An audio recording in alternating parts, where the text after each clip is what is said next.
নমস্কার, শুভ সকাল। কেমন আছেন সবাই? আশা করছি যে যেখান থেকে ভিডিওটি দেখছেন না কেন সবাই অনেক ভালো আছেন আর সুস্থ আছেন।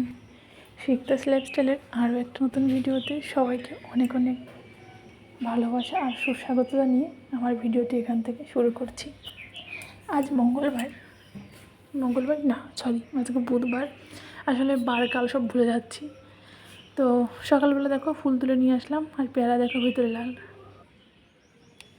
সকাল দিন একদমই ভালো যাচ্ছে না। তো তোমাদের সঙ্গে তো কালকে হয়তো শেয়ার করেছি কিনা খেয়াল নেই, ছেলের হঠাৎ করে ঠান্ডা লেগে গেছে। তো সারা রাত্রি ঘুমোতে পারছি না, ও বারবার করে জেগে উঠছে, তো নাক বন্ধ হয়ে যাচ্ছে। আর ও তো বাচ্চাও ঘুমিয়ে যাও, তো ঘুমের মধ্যেই থাকে তাই না, কিন্তু আমার ঘুমটা ভাঙে, আমার আর ঘুম পায় না। আজকে সকালে রান্নাবান্না করতে পারিনি, এখন ওই 7টা বাজে। উঠে বাইরে ঝাড় দিয়ে জল দিয়ে ফুল তুলে নিয়ে আসলাম। ভাবছি এখন ঘরটা যা মুছবো, জামা কাপড়গুলো ওয়াশিং মেশিনে দিলাম। তো ভাবছি একটা হেল্পিং হ্যান্ড রেখে নেব, কিন্তু কি বলো তো, ওই সকালবেলায় না পাওয়া যায় না যে কেউ 6টার সময় এসে কাজ করবে, সবাই একটু বেলার দিকে আসতে চায়। কিন্তু আমার যেহেতু সকালবেলা রান্নাবান্না পুজো করতে হয়, তো সকালবেলা না এলে ভীষণই প্রবলেম হয় আমার। তো দেখি যদি সেরকম কাউকে পাই যে সকালবেলায় আসবে তাহলে রেখে নেব, কেননা সব কিছু করে আমি পেরে উঠছি, কিন্তু এই ছেলের যখন শরীরটা খারাপ হয় না তখন আর পেরে উঠি না। এমনি সময় প্রবলেম নেই কোনো, আমি যথেষ্ট কাজ করতে পারি, আমার কাজ করতে না কষ্ট হয় না জানো তো। কিন্তু মানে ছেলের যখন অসুস্থ থাকে তখন তো তোমরা মায়েরা বুঝতেই পারো যে বাচ্চার শরীর অসুস্থ থাকলে মায়ের উপর দিয়ে কী যায়। কালকে সারাদিন ছেলে কোল থেকে নামতে চায় না, খাইয়েছি অনেক কষ্ট করে, একটু খাইয়েছি। কালকে ডক্টরের কাছে গেছিলাম, ওর ওয়েট কমে গেছে, যেখানে আজ অবধি এই 2 বছর হতে আসে আজ অবধি কোনো দিনও ওয়েট কমে নাই। মানে 500 হোক 100 হোক বেড়েছে, মানে 50 গ্রাম হলেও বেড়েছে, কিন্তু কালকে গিয়ে দেখলাম ওয়েটটা 200 গ্রাম কমে গেছে। আগের মাসে ওয়েটটা এক জায়গায় ছিল, কিন্তু এইবার কমে গেছে। এটা হচ্ছে ব্যাপার। তো জানি না কতটুকু কি শেয়ার করতে পারবো, আসলে ওরকমভাবে ক্যামেরা ধরে কথা বলতে আর ভালো লাগছে না। যাই হোক, দেখতে থাকো, তোদের বাড়ি শেয়ার করবো, আশা করছি ভালো লাগবে তোমাদের। জবাগুলো, সাদা জবা এটা কড়িটা এরকমই কেন হয় বুঝতে পারি না। মানে এটা কিন্তু ফুলটা ফুটেছে, এটা দুপুর অবধি বড় ফুল হবে, তোমাদের দুপুরবেলা দেখাবো আমি, যদি দেখাতে পারি, যদি সময় পাই। কিন্তু এখন দেখে মনে হচ্ছে এটা করি, ঠিক আছে। তো তোমাদের সাথে অনেক কথা শেয়ার করে ফেললাম। আর এই পেয়ারার গাছটা না এমনিই হয়েছিল, আমরা লাগাইনি, কিন্তু ভিতরটা কি সুন্দর লাল, আর পেয়ারা ভীষণই মিষ্টি। আর ওই আমটা দেখো কত বড় হিমসাগর, মানে আমি এই প্রথম দেখলাম যে এত বড় হিমসাগর হয়। তাই তোমাদের সঙ্গে দেখাচ্ছিলাম, দেখো আমার হাতটা এত বড় আর পেয়ারাটা কত বড়, আমটা কত বড়, মাথা নষ্ট হয়ে গেছে। যাই হোক, এখানটা দেখো ঠাকুর পুজো হয়ে গেছে, এর উপর রান্নাঘরটাকে একটু পরিষ্কার করতে আসলাম, মেসি হয়ে গেছে প্রচুর, কেন রান্না করতে পারিনি। তো রান্নাঘরে এলাম, দেখো রান্নাঘরের কি পরিস্থিতি হয়ে আছে। আসলে কালকে তো সকালে রান্না করেছিলাম, দুপুরে তো রান্না করি না এমনিতেই, জানো সবাই।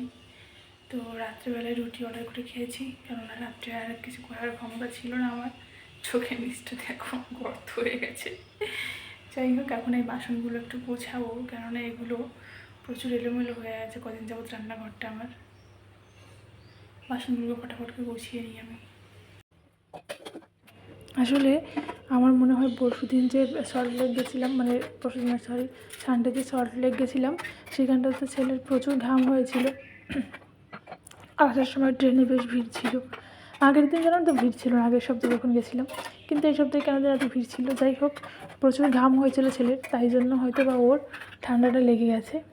আমি ভগবানকে শুধু ডেকেছি ঠাকুর যেন কী ভুলভাল বকছি বাবা আমি, জ্বরটা যাতে না আসে, জানো তো, জ্বর আসলে ওর প্রচুর কষ্ট হয়। এমনিতে ঠান্ডা লাগলে আমরা বড়দেরকে বোঝো যে কেমন গা হাত পা ম্যাচ করে, শরীরটা ম্যাচ করে, গা হাত পা ব্যথা করে, মাথা ব্যথা করে, তাই না।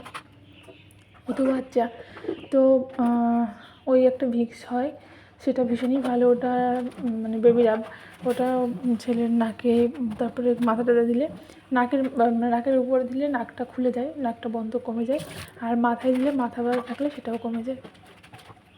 আর ওর নাকটা প্রচুর পরিমাণে বন্ধ হয়ে যাচ্ছিলো, মানে সর্দি হচ্ছে তো শুলে নাক বন্ধ হয়ে যাচ্ছিলো। তো ডক্টর দেখে আর ফেরার পথে ওই বেবি রাব নিয়ে যাচ্ছিলাম, সেটাই ব্যবহার করে বেশ একটু রিলিফ পেয়েছে আমার ছেলেটা। আর সারা রাত্রে সাথে সেরকম ঘুমাতে পারিনি। ছেলের শরীর খারাপ থাকলে যা হয় আর কি, মায়েদের না, শুধু আমার হাজব্যান্ডও ঘুমাতে পারেনি। তো আমি ছেলেকে নিয়ে হেঁটে বেরিয়েছি, ও বসে রয়েছে। আর কী একটা ব্যাপার না, যে ছেলেরা কেন সন্তান সামলাতে পারে না, হয়তো পারে কিছু কিছু বাবা মা, কিন্তু আমার হাজব্যান্ড খুব ছেলেকে নিয়ে কুতকুত করে, মনে হয় কি ছেলেরা লেগে যাবে কেমন একটা করে, প্রচুর কেয়ারিং। আগে আমার ব্যাপারে ভীষণ কেয়ারিং ছিল, কিন্তু ছেলে হওয়ার পর আমার কেয়ারটা একটু কমে গেছে। ওটা আমাকে বারবারই বলি যে তুমি কিন্তু ছেলে হওয়ার পর আমার প্রতি একটু খেয়াল কম করো। আসলে ছেলেটা ভীষণই ছোটো তো, আর দেখতেই পাওয়া যে আমরা দুজনেই থাকি। তো দুজন থাকি বলতে ছেলেকে দেখার মতো দুজনেই থাকি, তো এই জন্য আর কি। আর আমাদের যেহেতু বাবা নেই, তাই আমরা মনে করি যে ছেলেই আমাদের বাবা, তো সেটা মনে করে ছেলেকে একটু বেশি আমরা ভালোবাসাটা দিয়ে থাকি। আমি যদিও একটু মাঝে মাঝে বকা টকা দিই, আমার হাজব্যান্ড একদমই ছেলেকে খুবই ভালোবাসে। আমিও ভালোবাসি, কিন্তু একটু শাসন করা দরকার আছে না। তো দেখো এখানে জামাকাপড়গুলো, রান্নাঘরটা পরিষ্কার করে জামাকাপড়গুলো ভাঁজ করে নিলাম। আসলে কাজ শেষ হয় না, জানো তো, এত কাজ করছি, কাজ শেষ হচ্ছে না। যাই হোক, একটার পর একটা করেই যাচ্ছি, সিরিয়াল বাই সিরিয়াল। সব কাজই শেষ, এখন অপেক্ষা করছি ছেলে কখন ঘুম থেকে উঠবে। হ্যাঁ, ওর খাবারটা করতে হবে এখন আমার। তো ওয়াশিং মেশিনে জামা কাপড় ছিল, সেগুলো মেলে দিলাম। ঠাকুর পুজো করে ঠাকুর পুজোর বাসন নামিয়ে ধুয়ে রাখলাম। জামা কাপড় শুকানো ছিল, সেগুলো ভাঁজ করে রাখলাম। তো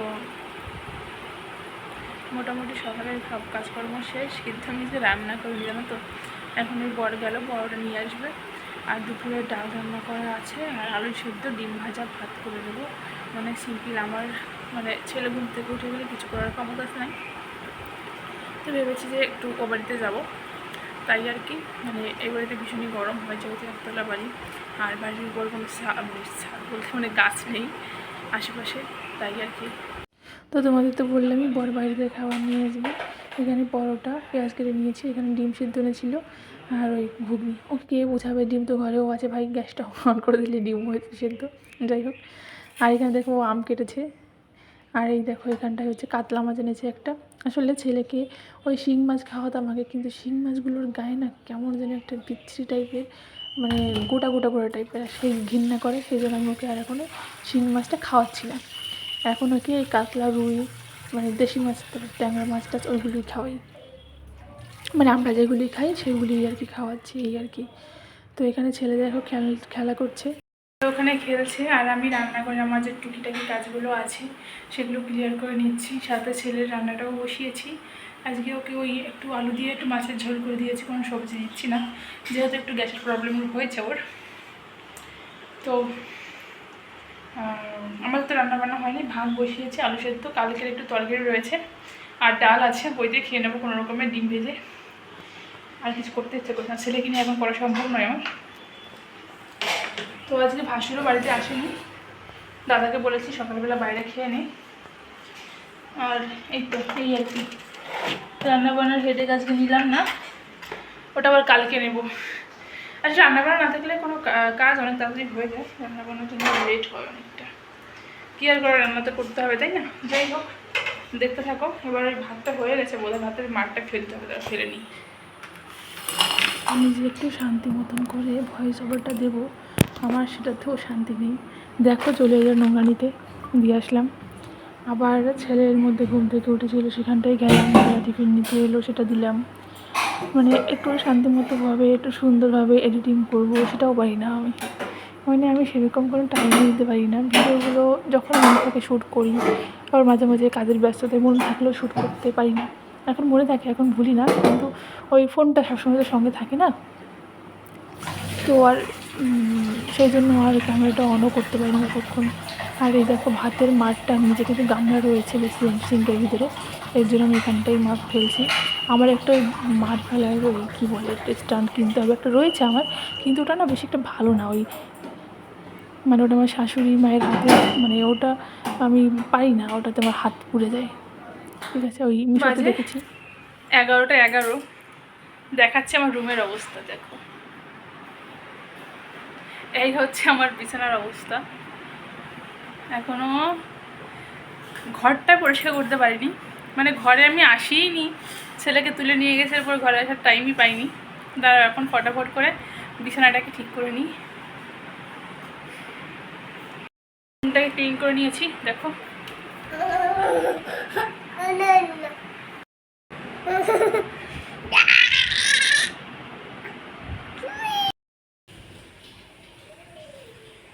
আমার একটা স্ট্যান্ড কিনতে হবে, একটা দিদিভাইকে দেখেছি ওনারা আছে, ওটাই মিশোতে দেখে রেখেছি, ওটা কিনবো, ভাবছি অর্ডার করব। এখানে আমি ছেলের জন্য মৌসুম্বির রসটা করছি। ওই দেখো মাছ কাকা যাচ্ছে, কিন্তু আমি আর মাছ কিনবো না, আজকে আমার স্নান হয়ে গেছে, এখন আর মাছ কিনতে যাবো না। আর এখানটায় মৌসুমিগুলো অনেকদিন পাওয়া যাচ্ছিল না, তো এই পেয়েছে কি ছোটো ছোটো মনে কি পাতিলেবুর মতন সাইজে, খুবই ছোটো ছোটো লেবুগুলো, আর খুব একটা মিষ্টিও না, তো এই আর কি। তো দিনগুলো বেশ ভালোই যাচ্ছে। আর কয়েকদিন একটু বৃষ্টি হয়ে এখন যে পরিমাণে গরম দিয়েছে, ভগবানের নাম করে বাঁচার পরিস্থিতিটা কমে যাচ্ছে। ঠিক আছে, আর এখানে দেখো ছেলেকে আমি মৌসুমির রসটা খাওয়াচ্ছি, ওকে না চিপি করে দিলে আর খেয়ে নিত, কিন্তু এখন একটু দুষ্টু বেশি হয়ে গেছে, এখন খেতে চায় না। দেখি এখানে ওকে আমি কোনোদিনই ঝিনুকে করে খাওয়াইনি, তো এখানে দেখো বাটি ধরেই খাইয়ে দিচ্ছি গ্লাসের মতন করে। ওই ঝিনুকে করে খাওয়াইনি, ছোটোবেলায় ওই কান্না করেছিল, সেখান থেকে চামচ ভরে খাওয়াতে খাওয়াতে এখন তো হাত দিয়েই খাওয়াই। আর ওকে আমি কখনো ওই পেস্ট করা খাবারও খাওয়াইনি, ওই হাতে চটকে হাতে ম্যাশ করে ওই খাইয়ে দিয়েছি, ওইভাবেই অভ্যেসটা করেছি। আর এখনও সবই খেতে পারে, চিবিয়ে খেতে পারে, অসুবিধা হয় না। আর এখানে মৌসুমির রসটা, ওই দেখো ছেলে আবার উঠে গেছে। একটা ভয়েস ওভার দিতে যে আমার কতবার দৌড়াতে হয় সেটা আমি জানি, আর আমার ভগবান জানে। আচ্ছা তোমরাই বলো, একটা ভয়েস ওভার দিতে যদি 10 থেকে 12 বার কাট করতে হয় তাহলে কী বলবো সেটা ছেলে খেতে চাইছিল না। যাই হোক অর্ধেকটা খেয়েছে, অর্ধেকটা আমি খেয়ে নিলাম।